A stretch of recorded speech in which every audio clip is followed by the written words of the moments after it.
இயற்கை தாயின் மடியை பிரிந்து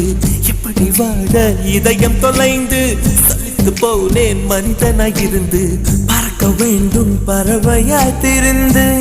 திரிந்து பறந்து பறந்து மூங்கில் காடுகளே வந்து முனகும் பாடல்களே தூரச் சிகரங்களில் தண்ணீர் துவைக்கும் அருவிகளே